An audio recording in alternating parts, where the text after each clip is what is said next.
Why Ethiopia wants access to the sea again. The history, tensions, and future of the Horn of Africa.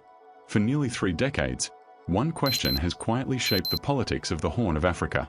It has influenced diplomacy, economic development, regional security, and the relationship between 2 neighboring nations. Today, that question has returned to the center of regional debate. Should Ethiopia have direct access to the sea again? For many Ethiopians, the answer is simple. A country of more than 130 million people, one of Africa's largest economies, should not depend almost entirely on another country for international trade. But for many Eritreans, the discussion raises serious concerns. Their country fought a 30-year war for independence. Hundreds of thousands of lives were affected. Their sovereignty, they argue, is not negotiable. So why has this issue returned now? How did Ethiopia become Africa's largest landlocked country? Why has the debate created new tensions between Addis Ababa and Asmara? And could diplomacy succeed where conflict once divided the region? This is the story of Ethiopia's search for sea access.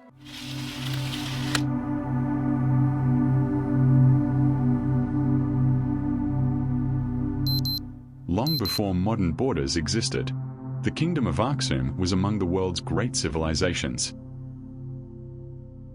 Its influence stretched across what is now northern Ethiopia and Eritrea. Through the ancient port of Agilis, merchants traded with Egypt, Arabia, India, and the Roman Empire. Ivory, gold, incense, textiles, and countless other goods crossed the Red Sea. The sea was Ethiopia's gateway to international trade. For centuries, Ethiopia maintained a connection with the Red Sea, although political control over ports changed throughout different periods of history. Everything changed during the 20th century. Following the Second World War, Eritrea entered a federation with Ethiopia under a United Nations arrangement. In 1962, Emperor Haile Selassie dissolved the federation and incorporated Eritrea into Ethiopia. The decision sparked a long-armed struggle. For 30 years, Eritrean fighters battled for independence. Finally, in 1993, Eritreans voted overwhelmingly for independence in a United Nations supervised referendum. The international community recognized Eritrea as a sovereign nation. For Ethiopia, it marked the beginning of a new era. For the first time in modern history, Africa's second most populous nation had become landlocked.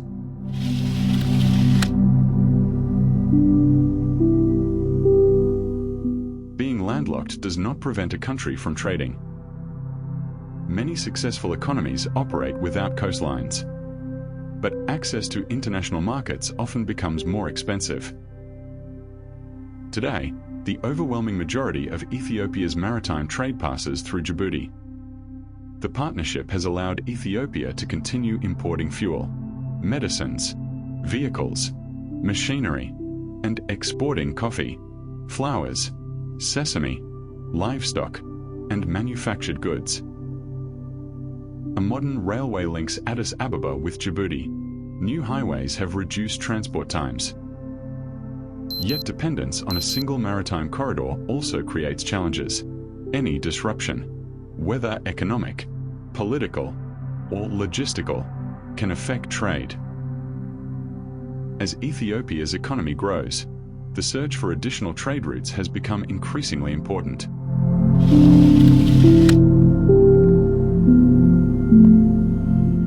In 2018, the Horn of Africa witnessed an extraordinary moment. After 2 decades of hostility following the Ethiopia-Eritrea border war, Prime Minister Abiy Ahmed and President Isaias Afwerki signed a peace agreement. The announcement surprised the world. Flights resumed. Telephone lines reopened.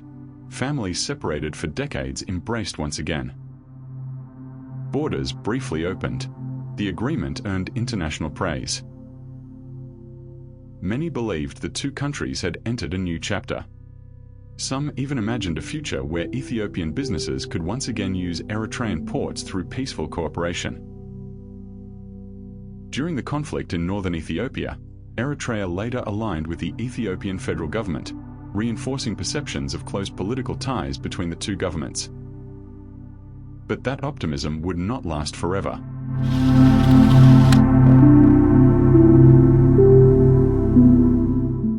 In 2023, Prime Minister Abiy Ahmed reignited a debate that had remained largely dormant for years.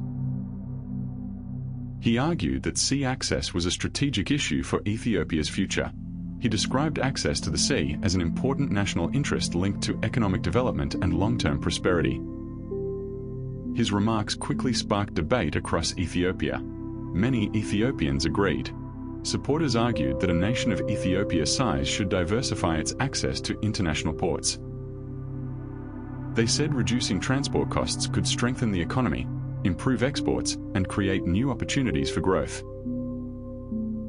Some also pointed to Ethiopia's historical relationship with the Red Sea and expressed hope that new agreements with neighboring countries could provide additional maritime access through peaceful negotiation. Others, however, urged caution, emphasizing that any solution must respect international law, existing borders, and the sovereignty of neighboring states.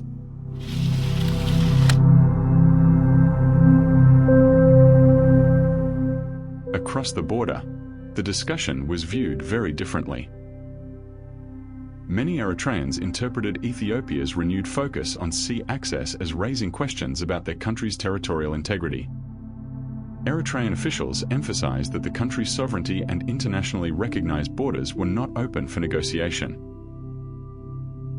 For many Eritreans, independence was achieved only after decades of sacrifice. The memory of that struggle remains deeply significant. As public debate intensified, political observers noted signs of growing tension between Addis Ababa and Asmara. Although both governments continued diplomatic engagement, speculation increased about the future of their relationship. The issue once again placed the Horn of Africa at the center of international attention.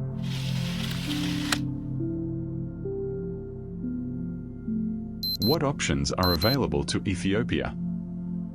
One option is to continue strengthening its partnership with Djibouti.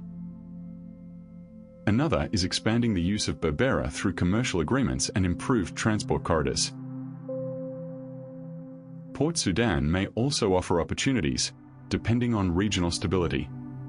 Future commercial cooperation with Eritrean ports such as Massawa or Assab remains another possibility if political conditions allow and if both countries reach mutually acceptable agreements. Many experts believe that cooperation, not confrontation, offers the greatest long-term benefits for the entire region.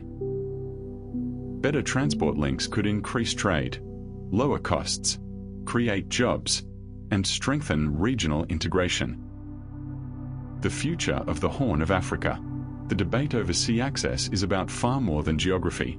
It touches history, identity, economics, diplomacy, and the future of the Horn of Africa. For Ethiopia, reliable maritime access is viewed by many as an important part of long-term economic development. For Eritrea, protecting sovereignty and the outcome of its independence struggle remains a fundamental national priority. Reconciling these interests will require patience, dialogue, and mutual respect. Whether the future brings new trade agreements, expanded regional cooperation, or other arrangements, the decisions made in the coming years will shape the lives of millions across the region. One thing is certain: the Red Sea will continue to play a central role in the story of Ethiopia, Eritrea, and the future of the Horn of Africa. If you found this documentary informative, please like this video and subscribe. We explore the history, geopolitics, culture, wildlife, and untold stories of Ethiopia, Eritrea, and the wider Horn of Africa. What do you think is the best path toward improving regional trade while respecting the sovereignty of all countries involved? Share your thoughts in the comments, and as always, keep the discussion respectful. Thank you for watching.